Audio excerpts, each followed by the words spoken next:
Hello, everyone. If you like what I'm doing here, please consider subscribing, liking, and commenting. It would really help the channel out quite a bit. Thank you very much. News Radio 78, WBBM, Chicago. WBBM News Time is 10:30. The CBS Radio Mystery Theater presents...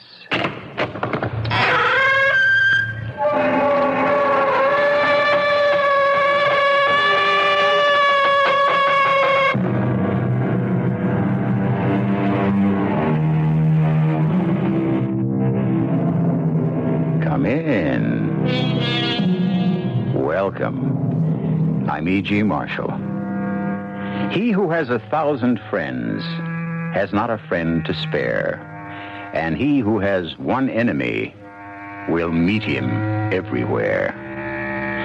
One enemy, a single enemy, can be enough, and more than enough.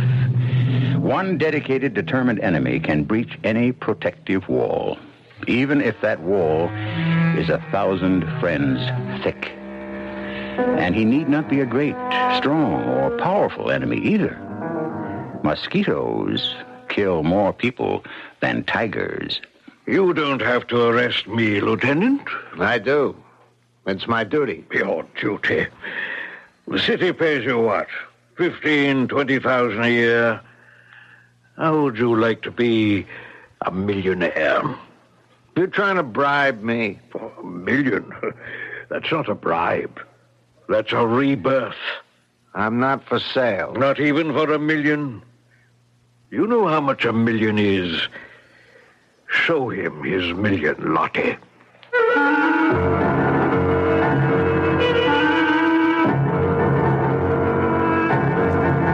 Our mystery drama, 00, was written especially for the Mystery Theater by Sam Dan and stars Robert Dryden. It is sponsored in part by True Value Hardware Stores and Buick Motor Division. I'll be back shortly with Act One. Back in 1876, the Budweiser people made a promise to everyone who enjoys great beer. They promised that Budweiser would never change, that it would always be brewed with only the choicest ingredients and beechwood aged, no matter what the cost. Today, 100 years later, that promise still stands, and Budweiser is still the king of beers. That's progress for you. Anheuser-Busch, headquarters, St. Louis, Missouri. Christmas eels do look very nice on all our holiday gifts and mail. Hello, this is Tony Randall, and I'd like to remind you that what Christmas eels do all year round is even more important. They're truly powerful weapons in the fight against such lung diseases as emphysema, tuberculosis, and asthma. And now they're also deeply involved in the fight to bring back clean air so that we can breathe again. That's why it's so important to answer your Christmas seal letter. Your lung association asks you to give more to Christmas eels this year for life and breath. Hello, I'm Rick Barry of the Golden State Warriors. As a professional basketball player, I know that good defense makes a winner. Cancer chemotherapy is one of the most important kinds of defense I can think of. It helps arrest and control cancer, the ravaging disease that afflicts 1/3 of our adult population. Chemotherapy treatment, which means the medicinal use of chemical agents, can control some of the most common forms of cancer. Proper and timely use of this treatment can result in patients leading extended and productive lives. But scientists have only begun to tap the pool of therapeutic drugs at their disposal. To continue this costly process, your support is needed. Send a check today to Chemotherapy, Box 8, New York 10028. Remember, the best offense against cancer is a good defense, like chemotherapy. Rick Barry is right. Chemotherapy can relieve suffering from cancer while it checks the growth of the runaway cancer cells. Your donation will continue this relief. Think about it. Then send a check to Chemotherapy, Box 8, New York 10028.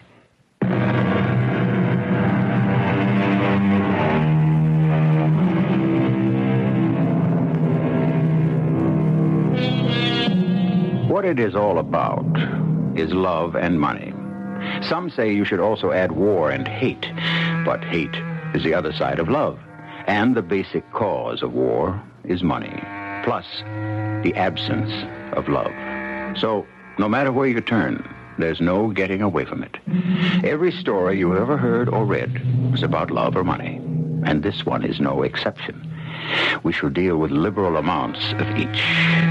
Where to begin? Suppose we start with Stanley Skinner, a gentleman who is trying very hard to be a good citizen. I called the special police telephone number. Yes, Mr. Skinner? You know, the one that's on the television. Yes? If anyone has any information about that murder... And do you have such information, Mr. Skinner? Well, it said the police are baffled because it didn't seem to be a robbery.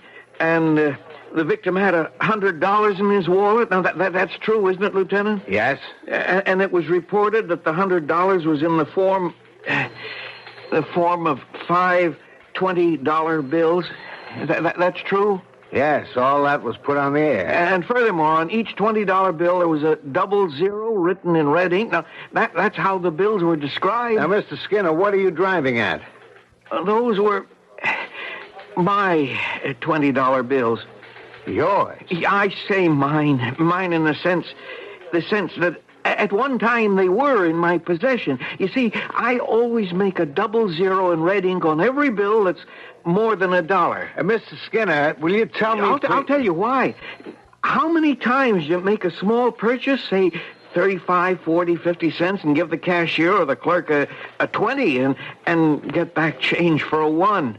Oh, it probably doesn't happen too often to you. You're rather tall and strong and effective looking. But people like to take advantage of me for some reason.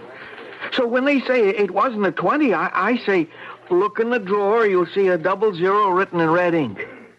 When did you spend those bills? Well, my rent is $100 a month. Who'd you give the money to? Well, now, you may think it's reasonable for these times. Who? Well, yesterday was the first day of the month. My landlord. Who is your landlord? Oh, dear, I will have to tell you his name, won't I? Yes. Fenstermacher. Mr. Herman J. Fenstermacher. And what time yesterday did you give him the money? Well, I'd been to a cocktail party, and it was a frightful bore, and I left at about 6.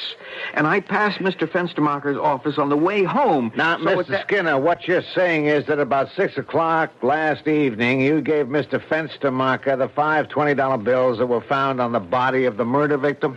Yes, I suppose that's what I am saying. And I feel so terrified. I think I shall faint.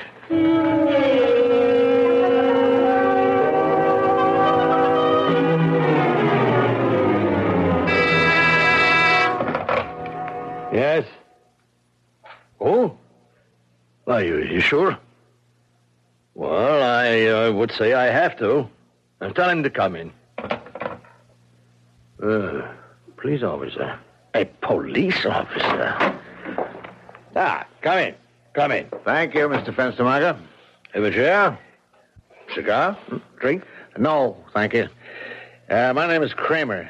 Detective Lieutenant Kramer. Homicide. Oh, well, what can I do for you, Lieutenant? I assume I can do something. Otherwise, you wouldn't be here, huh? You see, that's deduction. Mr. Fenstermacher, last night a man was murdered. Oh, crime. Crime, it is getting out of hand. His name was Benbow. Luther Benbow. Did you know him? Did I know him? He was a private investigator. Did you give him $100 last night in $20 bills? Well, why should I give him $100? At about 6 o'clock last night, a tenant of yours, Mr. Stanley Skinner, paid you $100 for the rent of his apartment. Oh, Mr. Skinner, I know very well. And 2 hours later, Mr. Luther Benbow was found shot to death, and the $100 were in his pocket. 5 $20 bills, each marked with a 00 in red ink, identified by Mr. Skinner as the money he gave to you. Now, let's begin all over again. Did you know Mr. Luther Benbow? Yes. Why did you give him $100? Well, is that important? Yes. But it's something very personal. This is a murder case. I needed the services of a private detective. And that was his fee? Yes. What for? I wanted him to. Yes? My wife is having an affair, and I hired Benbow to find out who the man is. Did he? No. How long had he been working on it? A month. And he had no idea who the man could be? No. Let me ask you something. Who the man is could be important to me. Why is it important to you? Because if the man had something to lose, it might be a motive for him to murder Benbow, to silence him. Now, we could say the same thing about your wife. My wife? Are you sure she was having an affair? Yes. In 1 month, Benbow was unable to produce any definite results. How do you know he wasn't leading you on? He said he traced her to an apartment building at 911 Cherokee Circle. Cherokee Circle? That's where his body was found. Yes, my wife would go there 2-3 times a week. That's what Benbow told me. He would follow her there. And on those nights, where does your wife tell you she's been? Where? The opera, a show, a movie. You see, I have to work late most nights. I see. Well, what do you think you see here? It's no picnic being a landlord these days. You're trying to tell me I neglect her? I give her all the money she wants. So all Benbow could tell you is that she frequently visits 911 Cherokee Circle. Now, he didn't find out who she sees there. No. What are you trying to do?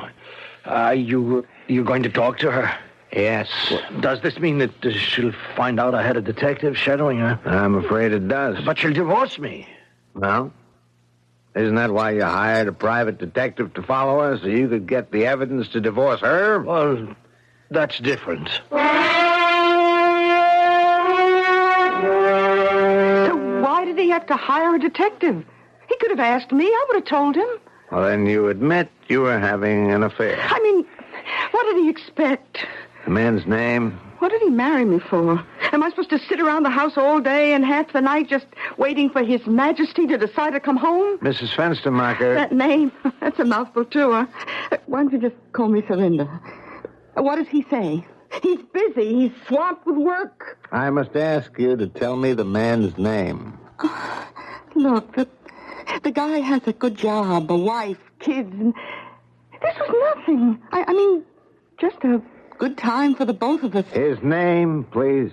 So, I'll tell you his name. What'll it prove? He didn't kill that private eye. I didn't either.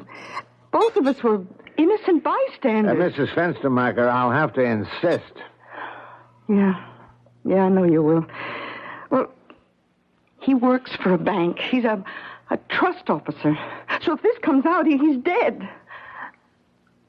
Level with me, Lieutenant. Will it have to come out?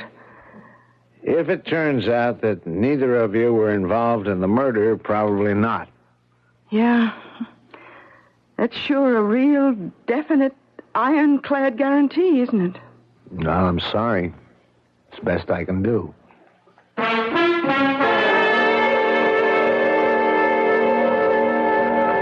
Well, Mr. Fairchild? I don't know what I can tell you. What we know so far is that Mr. Luther Benbow, a private detective, was killed in the line of duty. That is, he was murdered while shadowing Serinda Fenstermacher. Lieutenant, we're both men of the world. I trust. Now, you realize that if my relations with Mrs. Fenstermacher became known, my position here at the bank would become untenable. Yeah, well, I'm afraid that's all beside the point. I am a homicide detective investigating a murder. Did you know you were being watched? Did I know we were being watched? Yes or no is the answer. Well, the answer is no. Did you know Mr. Luther Benbow? Once again, the answer is yes or no. Well, the answer is no. Then what you're saying is, A, you didn't know Mr. Benbow, and B, you were unaware of the fact that you were being shadowed. Yes, that is exactly what I'm saying. Now, is there anything else I have to do now? Not at this time. Will it be kept out of the news media? This time, yes. Oh, thank you. Thank you, Lieutenant. Be available in case you need it. Need it? Need it for what? I don't know. So far, the case is still wide open.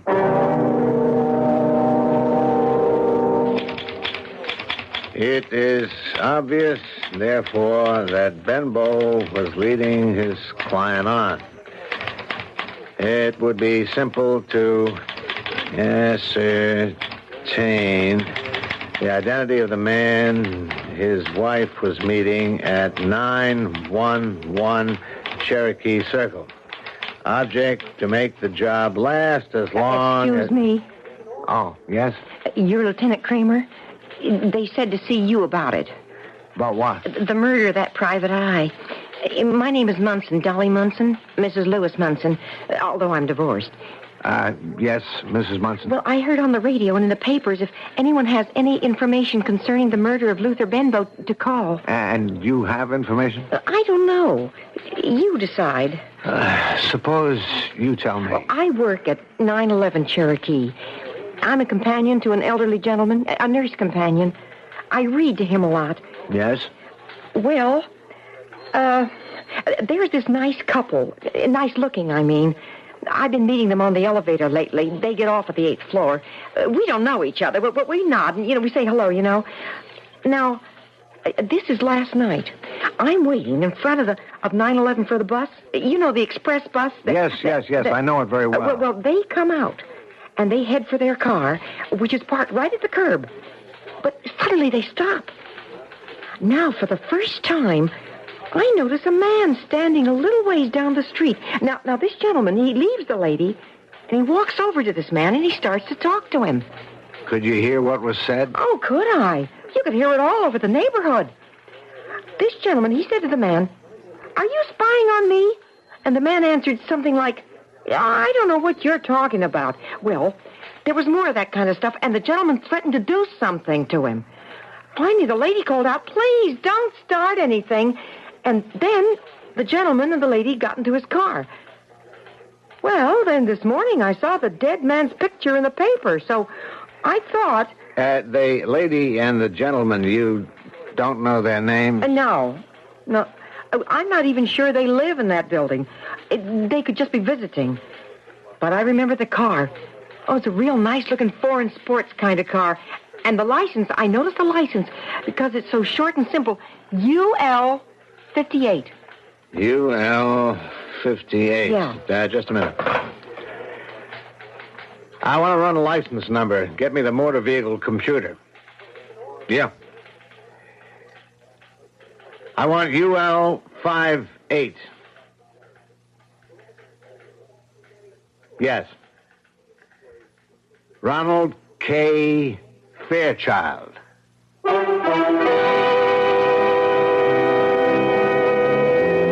Yes, sir. You can't beat modern science. You'd be surprised how many lie detectors there are in this world. Didn't we hear Mr. Fairchild say he didn't know Mr. Benbow and that he was unaware that he was being shadowed? Well, we shall have to confront him with all this in Act 2. This Christmas, give gifts that are the next best thing to a live-in chef. Hi, Pat Summerall to suggest giving Sunbeam appliances from True Value hardware stores, like the Sunbeam electric crepe maker. Crepes are a unique idea for appetizers, main meals, and desserts. And they're easy with the Sunbeam crepe maker because you dip the pan instead of pouring in the batter. Plus, the controlled heat is evenly distributed, so it's easy to make thin, delicate crepes. Get the Sunbeam crepe maker at True Value hardware stores. And while you're there, you can also get the Sunbeam Burst of Power 5-speed Mixmaster mixer. It eliminates the problem of bogged-down beaters and heavy batter. You just push a button and get an extra burst of power at any speed. These Sunbeam appliances are so easy to use, they're the next best thing to a live-in chef. Get them at participating True Value hardware stores. And remember, True Value, that's more than just a name. That's their way of doing business. Also remember to tell them that Pat Summerall sent you.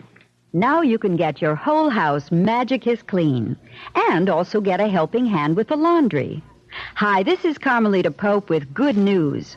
Right now, with any Magicist order, you'll get a bottle of Ego Liquid, the heavy-duty one-step laundry detergent at no extra charge. With Ego, there's no need for pre-soaks and sprays. Of course, Magikist is the recognized expert when it comes to cleaning. So have Magikist clean your carpeting and furniture in home or office. Or have Magikist call for, clean, and deliver your rugs and draperies. Save 20% for cash and carry. Bank cards are welcome. And Magikist sells rugs, too. Come clean now and get your quart bottle of Ego heavy-duty liquid laundry detergent at no extra charge. Chicago phones 378-8600. Suburbs see the white pages. Ask Magikist about soil retardant. It's only 3 cents a square foot.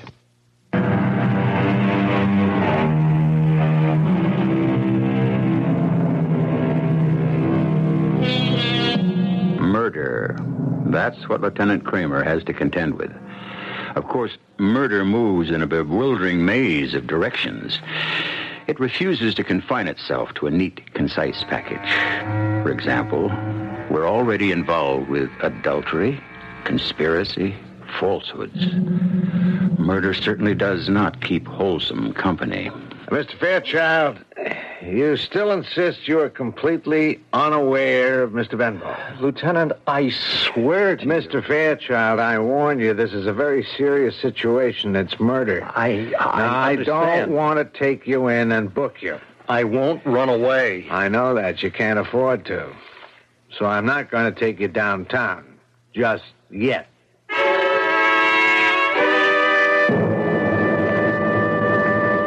You say you and Mr. Fairchild left the building last night and there was no encounter with anyone? That's right. We just got into the car as usual and just drove off as usual. This woman who says she saw Fairchild and Benbow get into an argument, why would she lie? Oh, look, so many people lead desperate, dull lives. This is a chance for her to do something out of the ordinary. Well, why pick on you? Look, we've seen her in the elevator. She's seen us. She gives us that up and down look. You know what I mean? It says, oh, you too, you're not putting anything over on me. And now she notices this Benbow hanging around. She figures maybe he's a detective. Well, you know how most people love to write mystery stories in their own heads. And so she made it come together. I was with Mr. Fairchild 15 minutes ago. Did he call you and tell you what to tell me? No. You told me you were not in love with Mr. Fairchild. Is that still true? Sure, it's true. Well, then, if you're not in love with him, why do you want to risk being an accessory to murder? Murder? We're 2/3 of the way there now. As far as Mr. Fairchild is concerned, we have motive. We have the fact that he was heard to threaten Benbow. But it's her word, that woman. Come on, Mrs. Fenstermacher. That woman is telling the truth, and you know it. I know it, and Fairchild knows it. You're in deep enough. How am I in deep enough? You were having an affair with him. You were with him. You also had a great deal to lose. Now, look, I haven't... You're connected with the case. Okay, so far, nothing points to you. There's an involvement, but it's messy rather than illegal. They can find him guilty, and you can still walk away. But don't try perjury or even conspiracy, because then you're asking for the same first-degree murder indictment that he's liable for. I don't see how I can commit perjury if I'm placed on the stand, the witness stand. I'll just have to tell the truth. And what is the truth? The truth is that he did notice this fellow. And not just for the first time last night either, because we spoke about it, and we didn't know. But last night, I guess he felt sure, and he did threaten this man. That's the truth? Yeah. I'm sorry. I'm sorry for him, but that's the way it goes, isn't it? Yeah, that's the way it goes.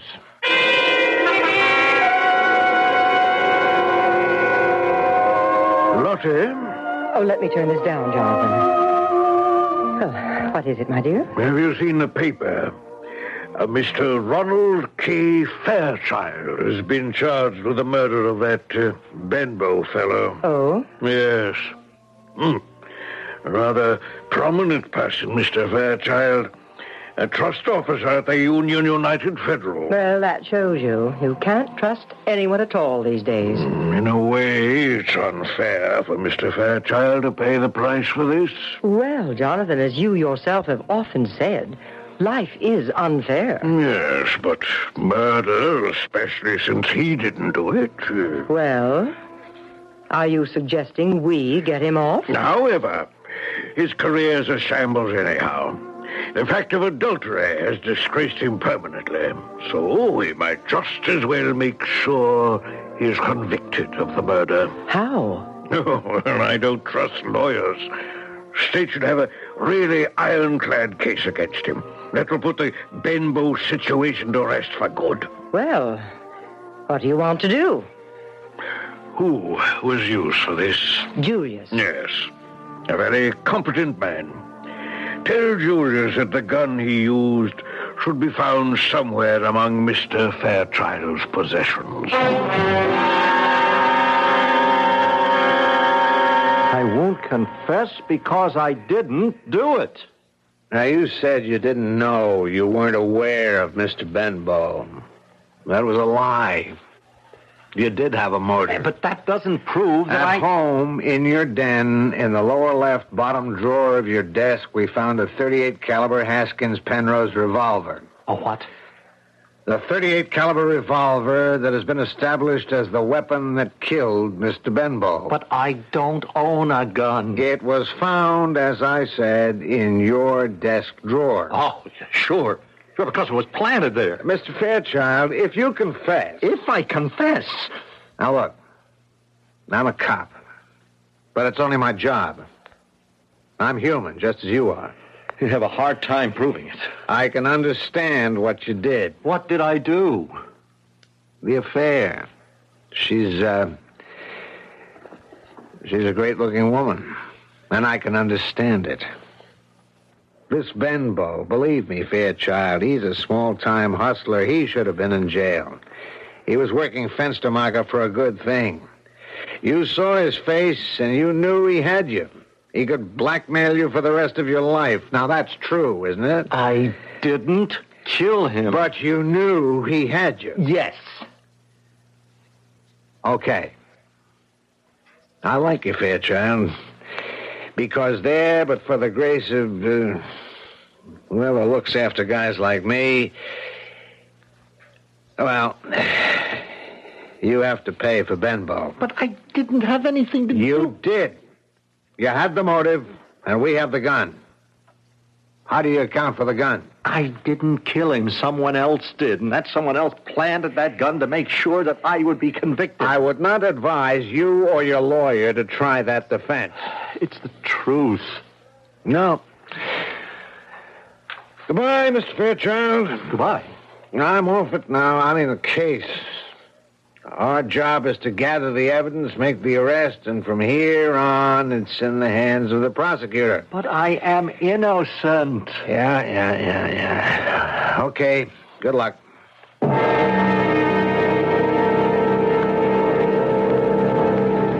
honey. What can I do for you, officer? Oh, there's not many people in the joint tonight.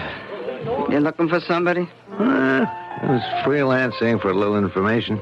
Don't ask me. What bit you? Nothing. Well, generally, you have such a cheery smile. Why don't you get lost, cop? Oh, come on now. Is that a way to talk to an officer of the law? No, I'm just... I guess I still got the blues. Oh, I'm sorry. I didn't know I'd miss them all that much. Who are you talking about? You know. Oh, Luther. Yeah, that's right. You used to run around with Luther Benbow. Yeah. Oh, he wasn't very much, but he was all I had. Well, I'm sorry. Maybe I'm getting older. We're all getting older, honey. My honey hair's turning gray. Luther. Funny. What's funny? I see this guy who's on trial is going to get convicted. Oh, yeah, there's no doubt about it. Oh, you're the one who brought him in, aren't you? Well, the thing practically solved itself. A modest cop. It's the age of miracles. Yeah, it figures. What figures? The guy is tied up with a bank. You know what Luther told me just before he was killed? He said, honey, I'm on to the biggest thing in my life. Yeah? There's millions in it. Me? Well, he could stick old man Fenstermacher for a couple of hundred, maybe even 1,000, but that's all that traffic was going to bear. That's what I told him. But you know what he said? Fenstermacher was small change. He was on to something else. What else? I don't know. It had to do with the government, he said. The government? What else? I don't know what else. Because every time I try to get more out of him, he just winked at me and he'd say, you'll know when the time comes. That's all he said? Yeah. And you can't tell me anything else? Look, if I knew anything else, You know more than you think, only you're not aware of it now. Did he mention some names? What kind of names? This thing he said he was on to, did he say where it was? Oh, yeah. It was because he was staking out 911 Cherokee Circle. 911? Yeah, you see, that's where this guy Fairchild had rented an apartment to take the Fenstermacher dame, and while he was on the lookout there, he kind of latched onto the other thing. What other thing? I don't know. Gee, he was sure tight-mouthed. He said to me, I made the contact, and he knows he's got to pay off. Are you sure he wasn't talking about Fairchild? No, Fairchild is small potatoes. This guy, he was big in the government. Yeah, he said he'd made the appointment and talked to the guy. An appointment? You say he had an appointment? He said he had an appointment. Well, would he have written that down somewhere? I don't know. Maybe in his book. His book? Yeah, he kept a book for appointments. That book, where is it? Why, I guess it's in the apartment with the rest of his things. I just don't feel like getting rid of him yet. Could we get a look at that book?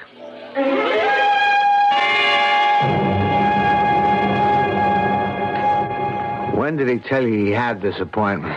It was the day before he was killed. That would make it Tuesday, the 31st. All right, here's what it says. Tuesday, the 31st.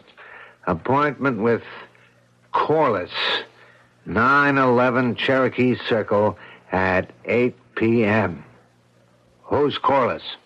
I don't know.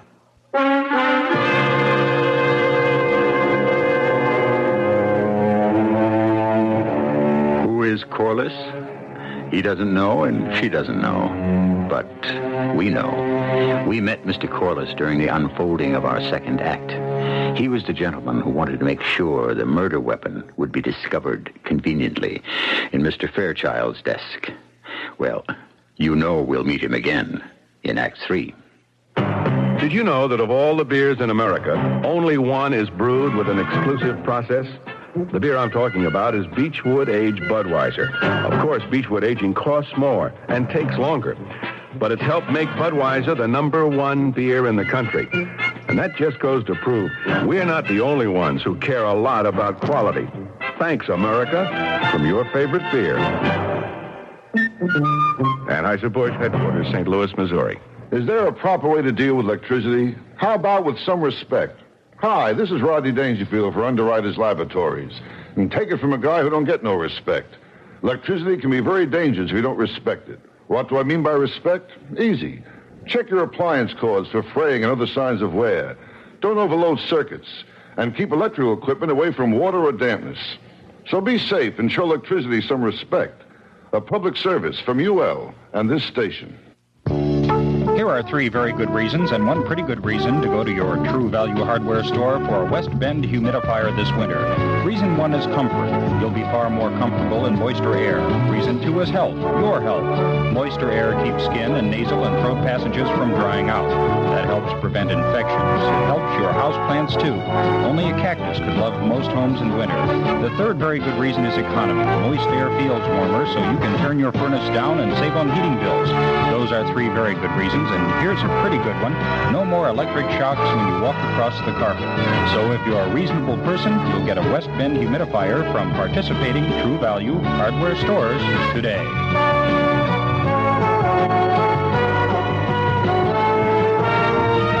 True Value hardware, it's more than just a name. It's a way of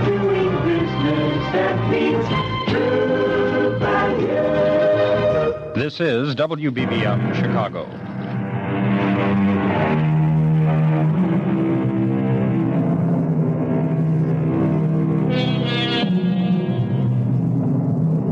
Well, the trial of Ronald K. Fairchild for the murder of Luther Benbow proceeds apace, and toward what seems to be an inevitable verdict.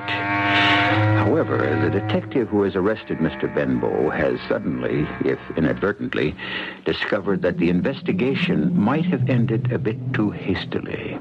Hello there. Hello. Don't you remember me, Mrs. Munson? Huh? Oh, it's you, the police lieutenant. oh, I thought someone was trying to pick me up. You thought I was somebody fresh? No, someone stupid who want an old dame like me. Oh, come on, you're not so old. Can I give you a lift? Oh, what have you got in mind? Oh, well, this is official business. I was afraid of that. We might as well drive toward your place. Oh, well, what do you want to ask me? You seem to know everybody in the building. I understand Mr. Corliss lives in the building. Jonathan P. Corliss, yeah, maintains an office in an apartment on the 15th floor. 15B. He has a mistress. Mistress? Well, she's been introduced as his secretary, but she lives there, too. Besides, she has the longest, prettiest fingernails I ever saw. So I don't think typing is her major talent. Would you happen to know what business Mr. Corliss is in? Would I know? Well, I've been trying to figure that out. And? Well, I think Mr. Corliss is an expediter. An expediter? Now, what does that mean? Well, it means he expedites things. What kind of things, and for whom? Well, I think he arranges for favors. What kind of favors? Well, if you need a favor, the way I understand it, Mr. Corliss will find out who'll be willing to do it for you. For a price, of course. I see. Say, Lieutenant, why have you asked me all these questions? Well, I'm not sure just yet. Has it got to do with police business? Of course. Well, let me know if I can be of further help then. Really, I've absolutely nothing else to do.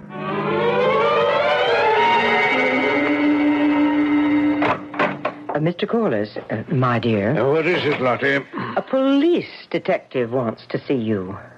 I wonder why. Well, I asked him, but he said it was a police matter. Well, then, I shall have to see him, won't I? Have him come in. Won't you come in, sir?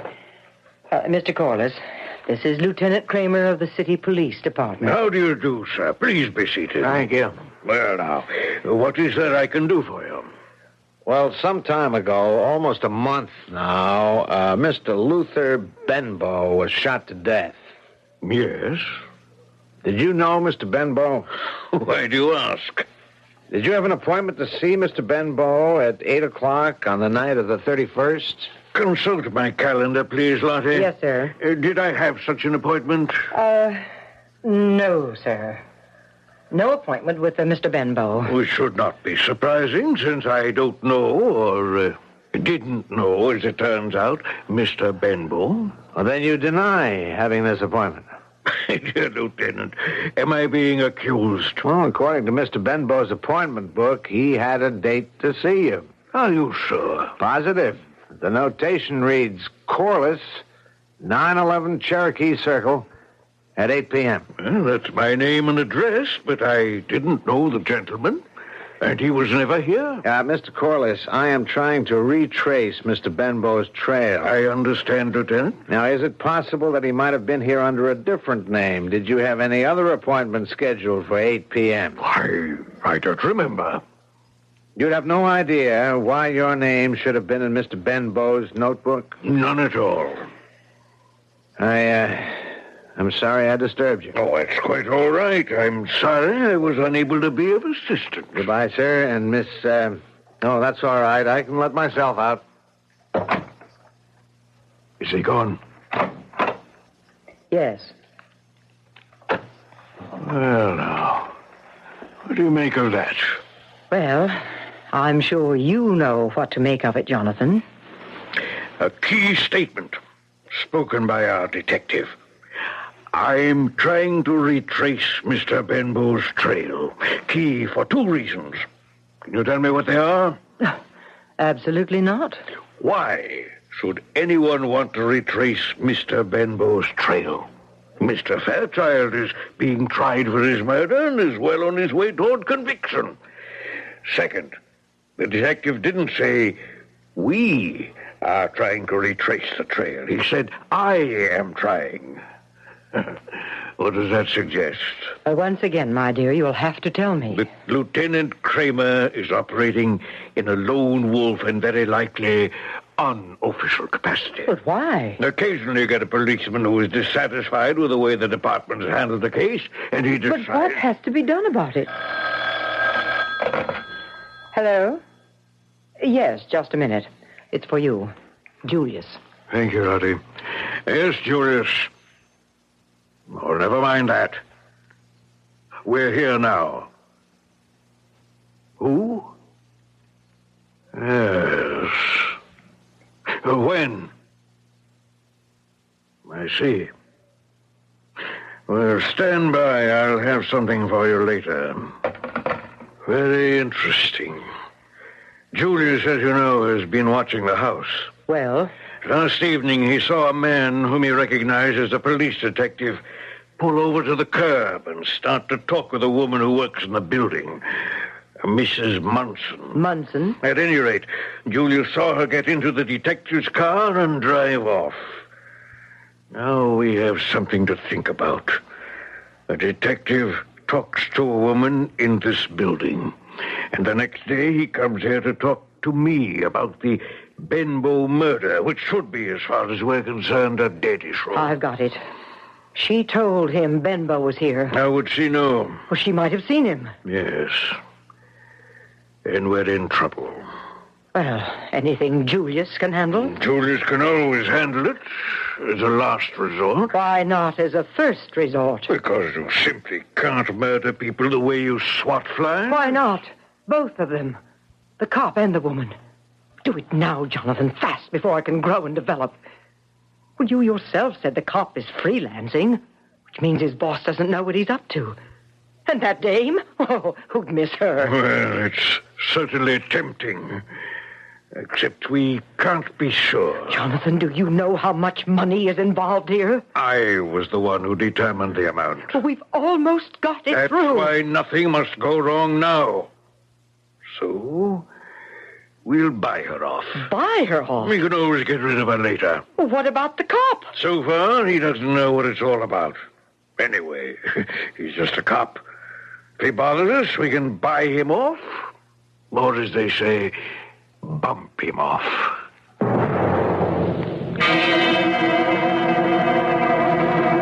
Lieutenant? Yes? Oh, it's Mrs. Munson. I'm sorry to disturb you. Oh, that's all right. Well, there was a man. Yes? I noticed him hanging around 911 all the time. This morning, as I left to go to work at 911, I caught a glimpse of him hanging around my apartment house. You sure? Yes, I'm positive. He was in a parked car. When I left for the bus stop, he followed me. And he parked across the street as I waited for the bus. Then when I got on the bus, he followed the bus. Well, I got rid of him.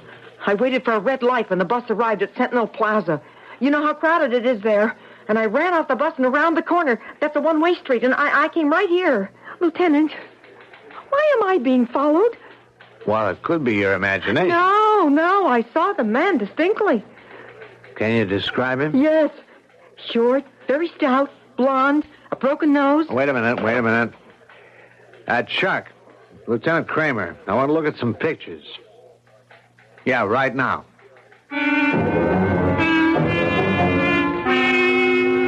Absolutely. It's the second fellow. You sure? Positive. Oh, it's that exact face. Oh, yeah, I was afraid of that. Of what? This man is Julius Nightingale, and don't let the name fool you. He's a killer. Well, then why isn't he behind bars? Because we could never prove it. Well, now I know. What? Benbow was on a routine divorce evidence case when suddenly he stumbled into something big. Oh? He tried to get a piece for himself, and he was killed for it. Ah, then Mr. Fairchild isn't guilty. This is only a theory. But how can we turn it into a fact?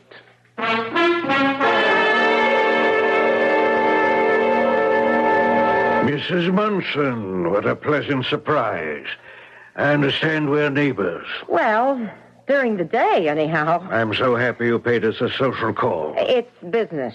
Well, then, shall we come to the point? How much is it worth? For what? For me to keep my mouth shut. Why should I pay you anything to keep your mouth shut? I was a very good friend of Luther Benbow's. Oh, what's that to me? He was here the night before he died, and you denied it.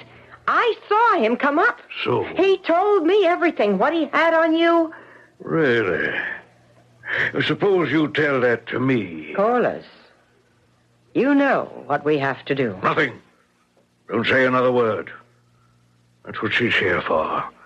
To fool us into saying something. The police probably have her wired. Every word in this room is being taped. Oh. Yes. Oh. So you see, Mrs. Munson, I'm afraid your little stratagem failed. Here she is. Here's the time we better knock her off. Shut up, Julius. Shut up! I'm the one who's gonna burn. I'm the one who knocked off Benbow. You can stand there and say, shut up. Julius, don't. It's a trap. Sure, you got caught. Shut up this dame, huh?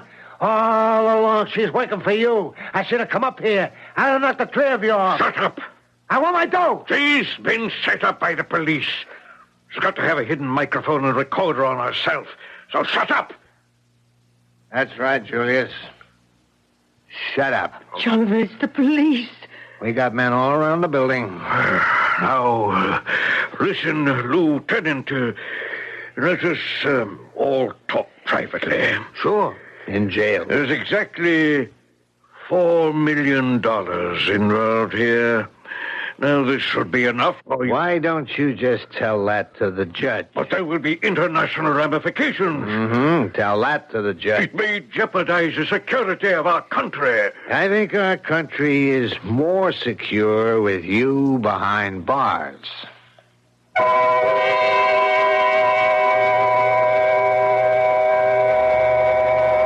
It probably is. As you can surmise, Mr. Corliss was an international fixer who corrupted government officials both here and abroad. He would have been free to this day had not a rather seedy private investigator blundered into the secret. But that's how it goes so often. It's the little things. For want of a nail, the kingdom was lost. For want of a... Oh, well, there'll be no want of me. I shall return shortly. It is a magic moment. You are at your Buick dealer's, about to drive home in your brand new Buick LeSabre. It's lean and trimmed, classic lines. It looks quite unlike any full-size Buick you can remember. You get in. A heady new car smell surrounds you. Your LeSabre feels the way it looks, tight. You turn the wheel a little. No wasted motion in this car. Big brushed metallic gauges look back at you. That V6 engine is doing great. You rub your hand on the seat. 6 people could be really comfortable in here. You swing into your driveway. Your wife, the kids, the dog, everyone but the parakeet descends in the car and gets in. Off you go to nowhere in particular. Life and your new LeSabre are great. Maybe the dog shouldn't sit on the seats.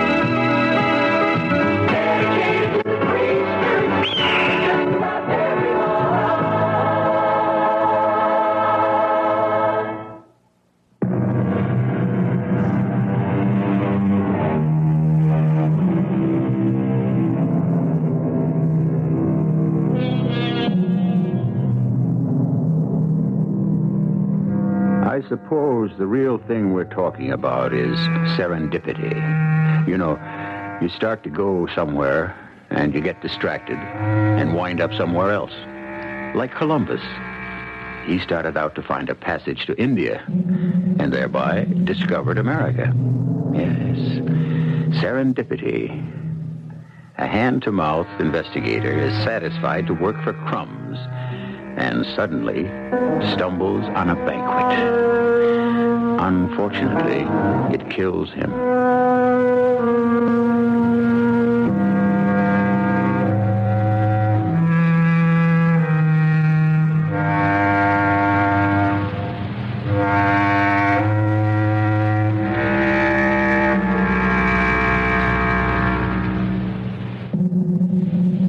Our cast included Robert Dryden, Bill Griffis, Earl Hammond, Bryna Raeburn, and Joan Shay.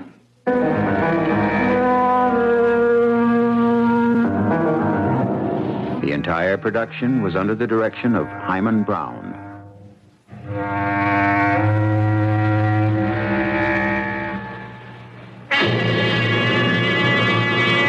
And now, a preview of our next tale. I am here tonight, Ebenezer, to warn you that you have yet a hope of escaping my fate. Oh, you were always a good friend, Sankey. You will be haunted by 3 spirits. That is the hope you mentioned? It is. I think I'd rather not. Without their visits, you have no hope but to shun the path I tread. Expect the first tomorrow, when the bell tolls 1. But couldn't I take them all at once and have it over? Expect the second on the next night at the same hour. The third, when the last stroke of 12 has ceased to vibrate on your mantel clock. Radio Mystery Theater was sponsored in part by Anheuser-Busch Incorporated, brewers of Budweiser. This is E.G. Marshall inviting you to return to our Mystery Theater for another adventure in the macabre. Until next time, pleasant dreams.